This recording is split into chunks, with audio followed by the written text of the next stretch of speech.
Hey guys, welcome back to Football Ninja Podcast. I'm your host Amit. After a very emotional episode on Manchester United, today we are focusing on Chelsea and we will figure out what is the best case scenario and best team possible for Chelsea to win Premier League this season. Joining me today is the biggest fan of Chelsea, Mr. Mhm. Karthik. Hey Karthik. Hey Amit, how are you doing? Great. So I'm gonna ask you a question straight, Karthik. What do you think? In what best case scenario can Chelsea win this Premier League season? See, the biggest thing that I would say is consistency. You Mhm, know, mhm, and that's with any team, right? To if you want to go ahead and win the Premier League, you need that consistency. You need to win games. mhm, Especially the easy ones. Um, And then the other bit also is, I mean, this season the difficult part right now is that chemistry between the players, which is correct. at least to start with, it's gonna be a little difficult, which we have seen, against Brighton or Liverpool in the Premier League. So that's gonna be a tricky part in the beginning, and also I think that there are a couple of players that still hasn't joined the Mhm, first team. mhm, There's Pulisic, there's ZH who hasn't played, Chilwell or Thiago Silva. They just played today, mhm, mhm, in the Carabao Cup, but then the Premier League is different, so they are still yet to come in. They've also signed Edward Mendy, from Rennes. So he's also probably gonna replace Kepa because he's made those yes. mistakes. So Mhm, there are a couple of things that need fixing. Thiago Silva had a very good game, mhm, very composed. mhm. It was really good to see somebody very similar to John Terry, Yep, in the yep. back line after a Mhm, very, very long time. mhm. Uh, a lot of positives to take from this game. But yeah, there's still a lot of improvement that needs to happen. Yeah, Karthik. Thiago Silva definitely gives that calm composure behind. Let's figure out the playing 11, the best possible playing 11 that Chelsea can put on the field that would strive Chelsea to win Premier League this Mhm. season. Who do you think is your best possible striker right now? Um, I want to say Werner Mhm, because he's shown that that quick burst of pace. He made a lot of runs in the game against Liverpool, but there was nobody in the midfield to give him that pass, or mhm. or they did not see it. So, like I said, again, it goes back to that chemistry. They should know that the player is making Correct. that run and things like that, right? So, Abraham as well is good. Definitely, he's gonna be the second striker, and we know Giroud has that quality as well. He can come in and play. But for me, I think Werner is gonna play the majority of the games, or at least start majority of the games. I mean, if you talk about the front three, we still don't know how Pulisic will play with Mhm, Werner, but mhm, he gives those really mean through balls and mhm, crosses mhm. really well. So I think it's gonna be Pulisic on the left, Werner, right down the middle, and then and ZH on the right hand side, who again has those amazing through balls and balls over the top, which can go through. And as today also we saw great chemistry between Tammy and Kai Havertz, Yep. especially the goal that he scored. And I think he would be a good substitute for Timo Werner as Yeah. well. I think also Giroud's window to go to Juventus has closed as of now because of Yeah. Morata going there. I think if these three are settled as strikers and uh, you know uh, Jero being the substitute that he is, I think the front three is quite settled once they are fit. I think as you're saying, these three would be there. Yeah. Let's just shift to midfield. Your best midfield picks. So, Havertz definitely, but I would like to see Havertz play more in an advanced role like he did in the Carabao Cup. Mhm, And then definitely along with, there's a dilemma for me, right? So mhm, either Kante and Kovacic, mhm, if he's going for a more defensive kind of a midfield. Else, I'm gonna go with Mount. He's been consistent. I really like him as a player personally. mhm. He's a very hardworking guy. Make the runs forward, go back, defend. So he's pretty hardworking in that sense. So It's either Havertz, Kante, Kovacic, or Kante and Mount. I And think Mount also is the Chelsea darling right now. He's yeah, been there for a long, long time now, and and also been with Lampard in the previous yeah, club as well. So and then even last season he started the most games for yes, Chelsea, yes. so did not get injured a lot. So I think he really gives him that good option. And then obviously Jorginho is there who has that quality as well. So and then I mean there are a lot of games that they're gonna play at least to start with. There's FA Cup, Carabao Cup, Hmm. Champions League, Hmm. Premier League. So and then there's Ruben Loftus-Cheek, Barkley. They can also fill in, when required to give them that rest. But yeah, Havertz, Mount, Kante, Kovacic are gonna be the four main ones who are gonna rotate. Okay, so let's shift to the defense line now. I think we saw Thiago Silva doing really well today. Your top pick for the defense, center backs and right and left back. All right, so left back Chilwell for sure. Mm-hmm. He the 25 minutes that he played in the Carabao Cup really well. They gave Giroud the assist. He took a couple of shots as well. Mm-hmm. Made good runs. So Chilwell definitely. But we still have to see how he does defensively. We have seen him in Leicester. He does well. Mm-hmm. But we'll have to wait and see how does that play. But I think Chilwell is gonna play again. Majority of the games on the left hand side, and probably Alonso will be the second option, to go with, which he's good going forward again. Little lacking in the defense, but then yeah, Chilwell would be my first choice. On the right hand side, that there's again I have that dilemma. So I would probably go with Aspilicueta over James just for that experience, because I think what we need more than that creativity is that experience right now in that Mm-hmm. back line. So I would go with Aspilicueta, but James again gives a different type of feel to the game. So he has those really nice passes. He can go forward. He makes those runs forward. But yeah, for me, just for that experience, I'm gonna go with Aspilicueta on the right. Uh, the center backs. So again, so Thiago Silva for sure. I think there's no second option there. So Thiago Silva should definitely start the games.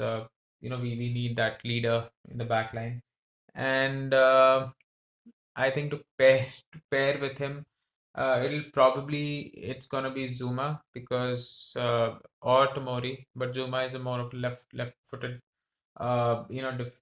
defender. So I think it's gonna be Zuma most of the times, or Tomori, and then to replace Thiago Silva, I think there's gonna be Christensen who's gonna come in. There have been rumors of Rudiger Yep. sort of moving out, Mm-hmm. so Mm-hmm. we still don't know how does that play, but I think there will be either Zuma, Christensen, or Tomori along with Thiago Silva in that back line. And moving to the last position, the most important one, and especially the one which Chelsea is, quite suffering from one season at least now. Mhm. Your opinion. So, when once Mendy comes in, do you replace Kepa immediately, or do you give him some more opportunity to, prove himself? So I mean, for sure, it's not gonna happen right away. It's gonna happen probably in like 2 or 3 weeks. At least it's gonna take that time. Uh, but I we still don't know how Mendy performs, right? Hmm. He was playing in the French league, Premier League, very different. Very True. there's a lot of press Yes. that True. Yep. happens, to get that kind of pressure. So we still don't know, but if if he does come in and perform well, I think he's gonna easily replace Kepa at least for this season. Yeah, yeah. I think if any keeper who has a better distribution can come in and replace Kepa, the kind of mistakes he's doing Yeah. are based on the kind of distribution he does and the errors that he makes there. And moving on to the next question, Karthik, which is quite difficult, but I want to your I want your opinion on this. Is which position do you think is most important if somebody gets injured? Mhm. Won't be replaced. So we are seeing Pulisic not being there, hurting Chelsea right now. Mhm. We have not seen Ziyech much, so let's not talk about him. But who do you think, if Pulisic is not there for say the rest of the season, then who comes and replaces him and takes that position from him? See, that's the kind of the issue that is there right now. So, I mean, Mount does play on the wing, and Mm-hmm. he does a pretty good job Mm-hmm. at it. But his preferred position is more of a number 10 Mm-hmm. that he likes to play. So he's not a out and out winger, but he can play. There's Callum Hudson-Odoi, but you know, personally, I mean, he's good. He's hardworking, but then there is still that there is something lacking in that final third, which he sort of misses. So I think that's the reason why he's not playing. Even though if you see a lot of fans saying that he should be in the team, yes, I Mm-hmm. mean he's a pretty good player. Teams like Bayern are sort of Mm-hmm. trying to get him in, but then he's still lacking that thing. So. I mean that's there. I mean, and again, Callum Hudson-Odoi is more of a right winger than a left winger. So Mm-hmm. there's that issue. So we don't have a lot of depth there right now. But I think that like Mount can play, or or he can go for a 4-4-2 kind of formation. In Mm-hmm. that case, he'll probably have to do that. But yeah, like you said, there's some lack of depth right now. Especially on that left wing side, right? Yeah, especially on the left Yeah, wing side. because So. I think strikers. I think there is Jeru, there is Tammy, who can at least come in and be there for at least 2 3 games. But Pulisic not being there actually hurts Chelsea more. And I think the other option also is Werner playing on the wing. So he's Mm-hmm. done that, for a season at RB Leipzig, and he was actually better Mm-hmm. Mm-hmm. in that position, coming in from the left. So he can play, but But I again, think the worry that would be once he is settled in that role, then what does Pulisic do? yeah, I mean, yeah, that's there. So, but then yeah, I mean, if you ask about depth, I'm Mm-hmm. just giving you Yeah. that, right? So that depth is there, but yeah, uh, still there is we can probably sign another one or a young player. So, in your best case scenario, I think we have already given predictions about Chelsea. According to you, they would finish third. But if, say, if this team, as we have just figured out, the best playing 11, continues to play, do you think they have a chance to win Premier League this time? I would say no. Mm-hmm. It's difficult. There are teams like Liverpool and City who haven't changed a lot. They are Mm-hmm. sort of playing with the same playing 11. Liverpool, yes, there's been additions recently, Thiago and Diego Jota, who are really good players, but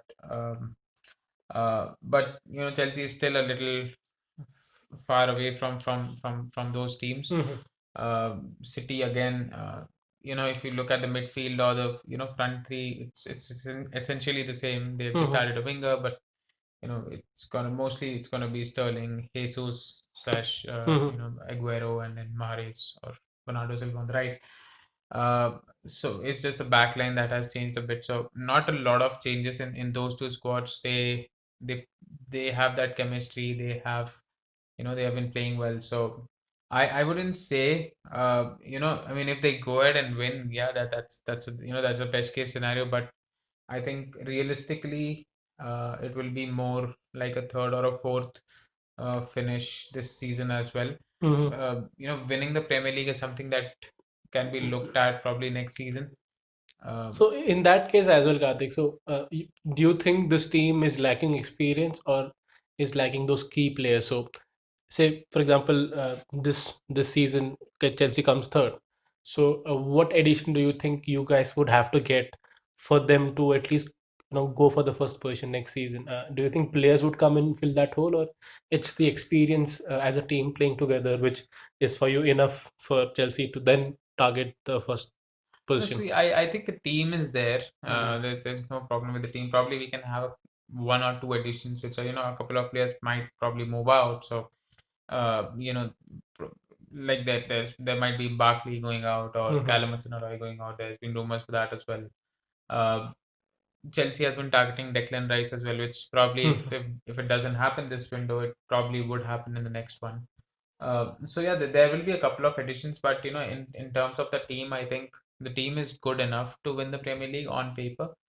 It's just that they need that more experience. They need that, sort of. like I said, chemistry, to challenge the big four or the big six teams. And we should also not forget Spurs, Hmm. who have a pretty good team Right, right right. now. Yeah. Yeah, so we should also not forget them. I know we've been talking mostly about Liverpool and City, but Arsenal have been playing well. There's Spurs, so everybody's sort of boosted up. Um, there's United, Leicester, so a lot of teams coming into that top six, contention right now. So realistically, I would say it's a third or a fourth finish, but not much additions that is required as per my opinion. I think Chelsea would need these bunch of players to play together and get certain that experience to play together, which we see in City and Liverpool, Yeah. and the kind of signings that you see in City, as you said, that they have not changed the side too much. They have just Mm. changed those. They fill few gaps which they think are weak or they have to strengthen in future. I think what you see with Liverpool also is they're kind of fixing their midfield, and where you see Henderson who's getting old, Yeah. Wijnaldum might leave. There were rumors about it as well, so they're fixing those holes. And with City, you see Ake coming in. They have a quite strong connection with Koulibaly. He might come in, or he might not. But these signing coming in would kind of boost whatever they had in the previous season. There was a huge gap between City and Liverpool. But Yeah. what I see here is that if Chelsea, these set of players work well this Mm. season, uh, it still might not be good enough for Chelsea to go win this time. Probably they would definitely give a no. On see things on paper are different. Especially Right. you saw that in Chelsea versus Liverpool, where a lot of people were injured, Yeah. and the game went after a red card. Things don't go the way they are planned. But last question for this podcast, Karthik. Do you think Lampard is good enough to win Premier League for Chelsea? So he is. He Hmm. is. There's no doubt. The kind of football, or that possession based attacking football, very sort of, I want to say similar to Pep Guardiola. Hmm. Hmm. To hold that position. This season we have seen a little less of that, at least to start with in the first two games. Hmm. But he likes to play that way, which is, just keep the ball, work the ball around, look for that opportunity.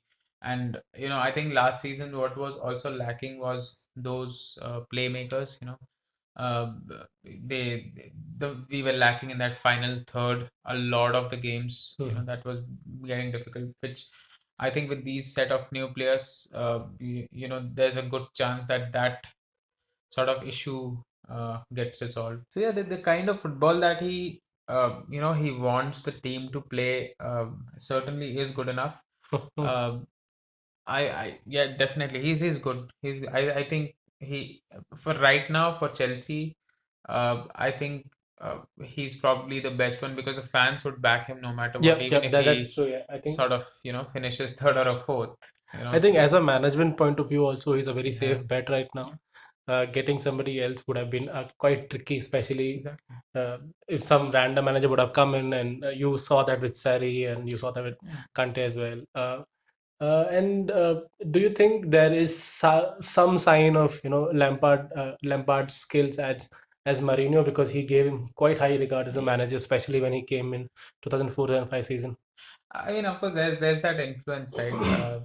That's definitely there, and I think Lampard worked with him Yeah. twice, when he was there in Chelsea. So that sort of influence will always be there. I think the other reason also, I think the other thing also is the players also sort of love Lampard, and a Hmm. lot of youngsters that are there in the team right now, they have seen him play in the first Yeah, team, when yeah. they were young. So that sort of matters a lot. And then if you listen to Werner or Havertz or Ziyech, they all talk about Lampard being the main reason why they wanted to come Hmm. to Chelsea. Hmm. So uh, we know one thing, that he has that leadership quality, or that to be sort of a mentor to those players. Hmm. You also see those training videos where he's also playing with the team, Yeah, and still being that class he was. yeah. So I think that sort of and I think he's also young. He's pretty young, so gel sort of well with the players. So a lot of factors there that are there. Yeah. So finishing this podcast with just an update where Kai have just scored a hat trick. I think Yeah. that scoring the first goal and then first hat trick in the same game. And probably if things go well, this Chelsea side can actually compete for the top four, and not just that, compete for the Premier League. Hopefully by this season or the next. Thank you so much, guys, for listening to this podcast. If you like this video, or you're listening to this on Spotify or whatever means possible, please hit a like and also subscribe to the channel for more such videos. Comment below which team do you want us to talk next. We were planning to talk about Spurs next. If you want that, please let us know in the comments below. Thank you so much, guys, for listening. Thank you.